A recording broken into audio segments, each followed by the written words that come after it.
ఆచార్య కొండా లక్ష్మణ్ బాపూజీ 109వ జయంతి సందర్భంగా నల్గొండ పార్ల కేంద్రం మునుగోడు జేఎన్ వద్ద గల కొండా లక్ష్మణ్ బాపూజీ విగ్రహానికి నల్గొండ మాజీ శాసనసభ్యులు కంచర్ల భూపాలారెడ్డి పూలమాలలు వేసి నివాళులర్పించారు. ఈ సందర్భంగా మాట్లాడుతూ తొలి మల్లిదశ తెలంగాణ ఉద్యమంలో ప్రత్యేక పాత్ర పోషించారని, తెలంగాణ కోసం కృషి చేసిన మహనీయుడని, తన నివాసాన్ని పార్టీ కార్యాలయం కొరకు ఇచ్చిన మహనీయుడని కొనియాడారు.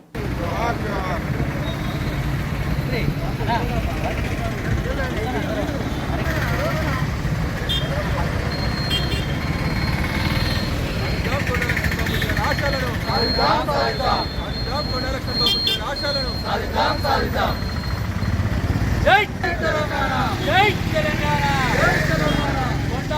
తెలంగాణ వారి కొండా లక్ష్మణ్ బాపూజీ గారి ఆశయాలను,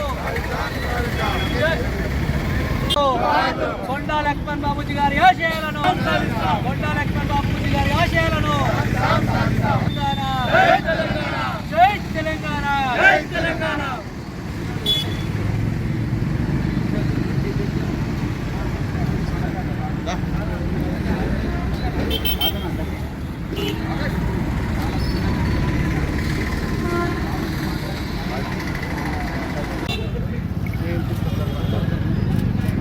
నల్గొండ పట్టణంలో భారీ ఎత్తున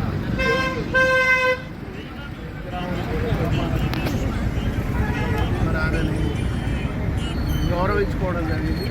బీఆర్ఎస్ పార్టీ తరఫున మరి ఆయన ఒక పెద్ద తెలంగాణ కావాలి, తెలంగాణ రావాలి, తెలంగాణ వస్తేనే తెలంగాణ ప్రజలు బాగుంటారు, బాగుపడతారు, తెలంగాణ సమాజం అంతా కూడా బాగుపడతారు అనే ఆలోచనతో ఆ రోజు ఆయన సొంత ఇల్లునే మరి తెలంగాణ కోసం ఆ పార్టీ ఆఫీస్గా మరి ఇచ్చినటువంటి వ్యక్తి కొండా లక్ష్మణ్ బాపూజీ.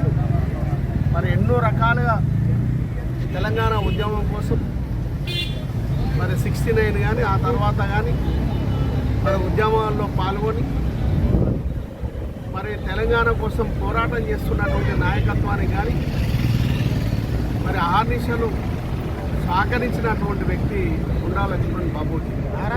మరి ఆయన కోరిక మేరకు, ఆయన ఆలోచన మేరకు మరి కేసీఆర్ గారి నాయకత్వంలో ఈ తెలంగాణ రాష్ట్రాన్ని సాధించి మరి ఈ తెలంగాణ రాష్ట్రంలో 10 సంవత్సరాలుగా కొండా లక్ష్మణ్ బాపూజీ కళను కన్నటువంటి తెలంగాణ రాష్ట్రాన్ని నాయకత్వంలో తెలంగాణ రాష్ట్రంలో ఉన్నటువంటి ప్రజలందరూ కూడా సుఖ సంతోషాలతో ముందుకు పోయినటువంటి క్రమాన్ని మనము చూసినాం. మరి అదేవిధంగా మరి ఇప్పుడు వచ్చినటువంటి కాంగ్రెస్ ప్రభుత్వం కూడా కొండా లక్ష్మణ్ బాపూజీ కళలు అన్నటువంటి మన రాష్ట్రాన్ని ముందుకు తీసుకుపోవాల్సినటువంటి అవసరం ఉంది. మరి ఇప్పుడున్నటువంటి కాంగ్రెస్ పార్టీ కానీ ఇప్పుడున్నటువంటి ప్రభుత్వం కానీ మరి వచ్చిన తెలంగాణ మరి రిటర్న్ తీసుకుపోయే పరిస్థితి ఉంది. మనమందరం తెలంగాణలో ఉన్నటువంటి ప్రజలందరూ కూడా, తెలంగాణలో ఉన్నటువంటి ప్రతి ఒక్కరు కూడా మరి అందరం కూడా కలిసికట్టుగా లేకపోతే మళ్ళీ ఈ తెలంగాణని విచ్ఛిన్నం చేసి మళ్ళీ ఉమ్మడి ఆంధ్రప్రదేశ్గా తయారు చేయడానికి కుట్రలు వండుతున్నటువంటి సందర్భాన్ని కూడా ప్రజలు గ్రహించాల్సినటువంటి అవసరం ఉంది. ఇలా గ్రామీణ వ్యవస్థను మొత్తం కూడా విచ్ఛిన్నం చేసే పరిస్థితిలో ఇవాళ ఈ కాంగ్రెస్ ప్రభుత్వం ఉంది. కాబట్టి ప్రతి ఒక్కరు కూడా ఆలోచన చేయండి సోదరులారా. ఇలా ఆ రోజు ఇచ్చినటువంటి గ్యారంటీలన్నీ కూడా ఆగమైపోయినాయి.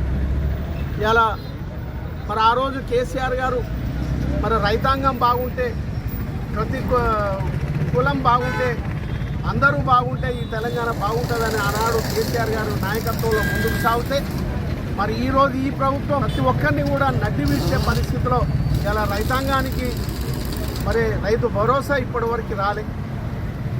మరి పేద చిన్న ఆసరా పెన్షన్కి సంబంధించినటువంటి వారికి 4,000 రూపాయలు వస్తాయంటే ఇప్పటి వరకు కూడా ఆసరా పెన్షన్ని 4,000 రూపాయలు చేయలే. మహిళల